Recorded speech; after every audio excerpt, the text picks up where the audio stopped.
பாசமிகு மேசராசி மேச லக்ன நேயர்களே,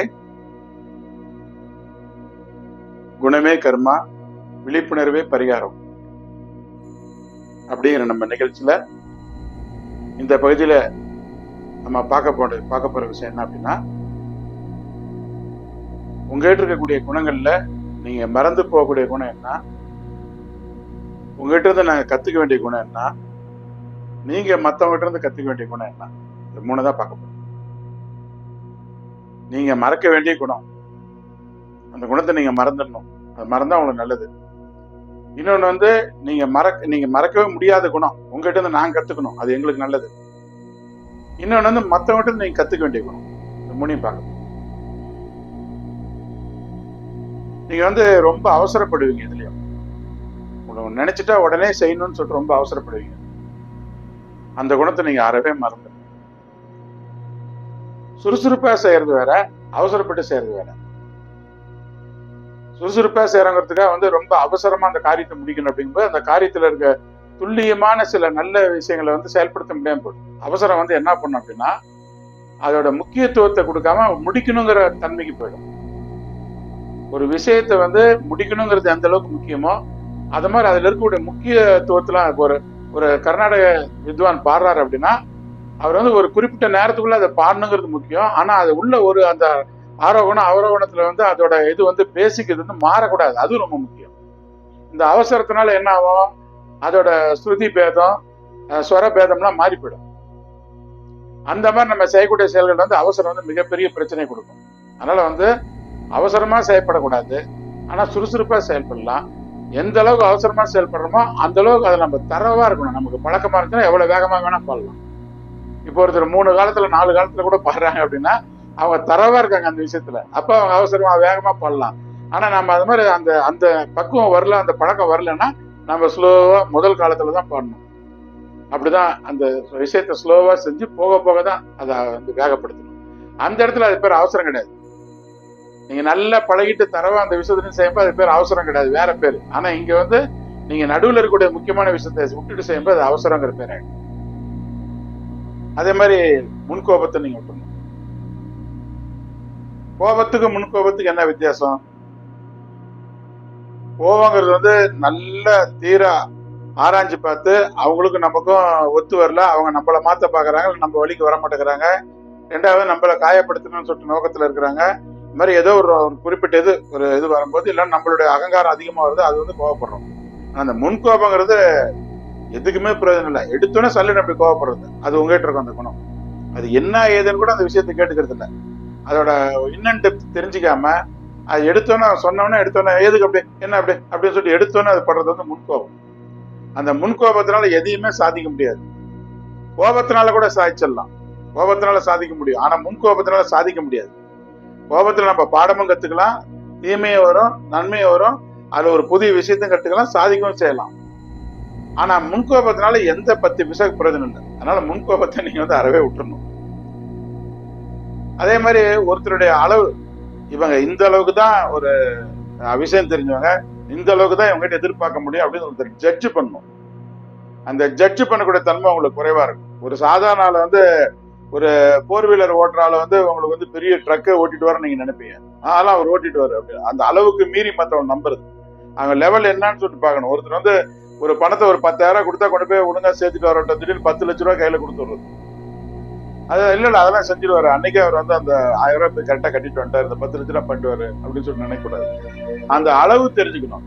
ஒருத்தர் வந்து எந்த அளவுக்கு அவங்களை நம்பக்கூடிய அளவுக்கு இருக்குது, அதுக்கு என்ன அந்த அளவு தெரியாம அந்த அளவு முறை தெரியாம மாறுவீங்க. உங்களுடைய சிறப்பே என்ன அப்படி தெரியுமா, அளவு முறை தெரியாம மீறது தான். அளவு மீறது தான் உங்களுடைய இது. அந்த அளவை நீங்க கரெக்ட் பண்ணிக்கணும். அதனால என்ன பண்ணுவீங்க, உங்களை நம்பி இருக்கவங்களை வந்து நீங்க வந்து அளவுக்கு மீறி நம்புவீங்க. அந்த குணத்தையும் நீங்க மாத்திக்கணும்.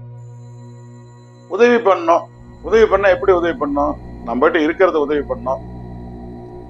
இல்லைன்னா உடலால உதவி பண்ணலாம், அறிவால உதவி பண்ணலாம். பொருளால உதவி பண்ணும்போது நம்மகிட்ட மிஞ்சி இருக்கிறதா நீங்க உதவி பண்ண முடியும். ஆனா நீங்க என்ன தெரியுமா பண்ணுவீங்க, வெளியே கடன் வாங்கி கூட கொடுப்பீங்க.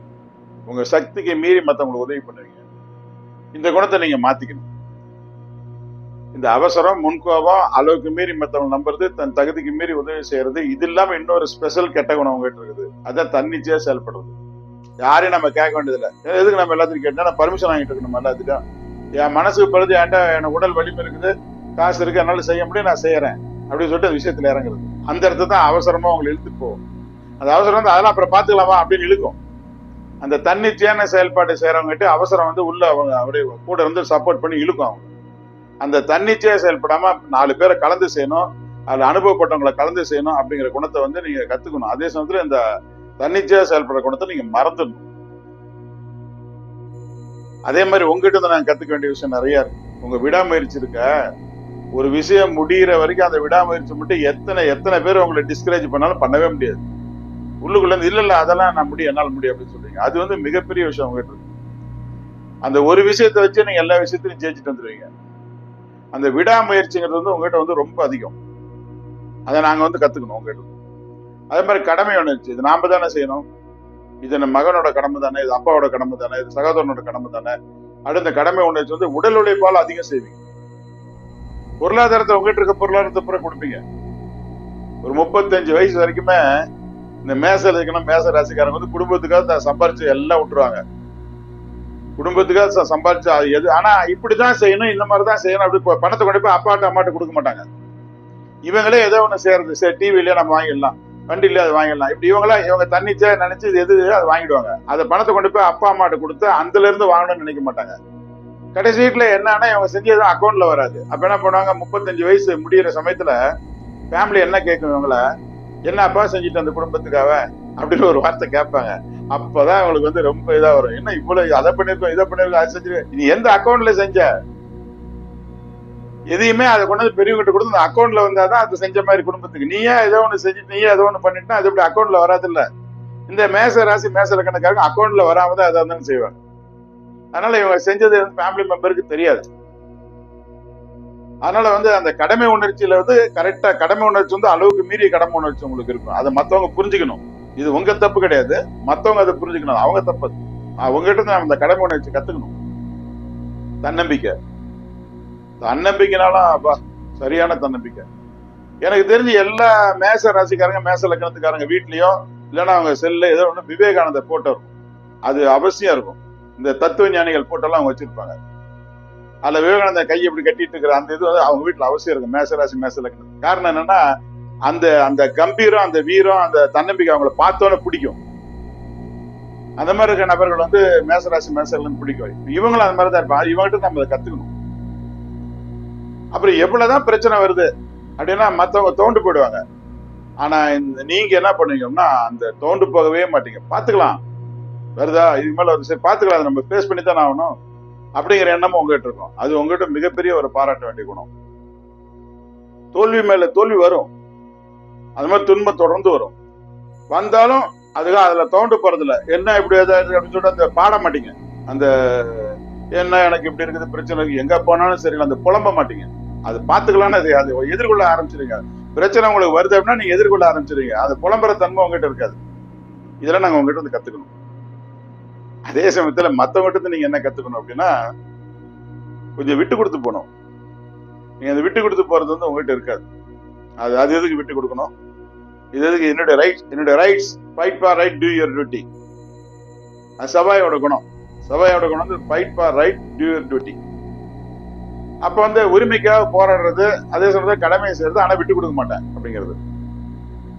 தன்னுடைய உரிமைக்காக போராடப்ப அதை விட்டு கொடுக்குற தன்மையை விட்டுறது. என்னுடைய இது நான் எப்படி விட்டு கொடுப்பேன், என்னுடைய ரைட்ஸ் இதை எப்படி விட்டு கொடுப்பேன் அப்படின்னு இருப்பீங்க. ஆனா சில நேரத்துல விட்டு கொடுத்தும் போகணும். விட்டு கொடுத்து போகும்போது பல சுமூகமான நிலை ஏற்படுத்தி நல்ல ஒரு ரிசல்ட்டை கொண்டு வர முடியும். அதை நீங்க கத்துக்கணும். அதே மாதிரி ஒரு காரியத்தில் இறங்கும் போது நல்ல டீப்பா ஆராய்ச்சி பண்ணி இறங்கணும். அது செய்ய மாட்டீங்க. ஒரு டீப்பா அதை ஆராய்ச்சி பண்ணணும். டீப்பா அதை ஆராய்ச்சி பண்ணி இது இப்படியா இது இப்படியா அப்படின்னு சொல்லி இது என்ன வரும், விளைவு எப்படி வரும், இப்படி செஞ்சா எப்படி வரும், இந்த டைம்ல செஞ்சா எப்படி வரும், இது எந்த அளவுக்கு செய்யணும், எந்த குவாலிட்டியில செய்யணும், இது எந்த டைம்ல செய்யணும், எவ்வளவு டைம் இதுக்கு எடுத்துக்கணும் அப்படின்லாம் எடுத்துக்காம காரிய தொட்டமா முடிக்கணும். அவ்வளவுதான். அதை டீப்பா அதுல இறங்கி அதை ஆராய்ச்சி பண்ணிட்டு அதை செய்யக்கூடிய தன்மை உங்ககிட்ட இருக்காது. அதை நீங்க கத்துக்கணும். அதே மாதிரி வந்து ஒண்ணு மனசுல வந்து நல்லதுன்னு பட்டுருது. நல்லதுன்னு பட்டதுக்கு அப்புறம் அது வந்து நம்ம வேகமா அவசரமா செயல்படுறோம் இல்லைங்களா. நல்லதுன்னு பட்டு செய்ய போறோம். ஆனா அந்த செய்யும்போது அந்த டைமிங்க்கு உண்டான டைமிங் இப்ப வந்து அது ஒரு நாள்ல செஞ்சு முடிக்கணும்னா அரை நாள்லயே செஞ்சு முடிக்கணும்னு அவசியம் இல்லை. நிதானமா அந்த ஒரு நாள் வரைக்கும் டைம் எடுத்து அருமையா செய்யணும். நீங்க அப்படி இல்லை, இது ஒரு நாள் பூரா செய்யறது, நான் 10 மணிக்குள்ள எல்லாம் முடிச்சு வச்சுட்டேன் அப்படின்னு சொல்லிட்டு அதுல இருக்க கொஞ்சம் கொஞ்சம் அதுல அறகுறை தன்மைகள்லாம் அதுல இருக்கும். அப்படி இருக்கக்கூடாது.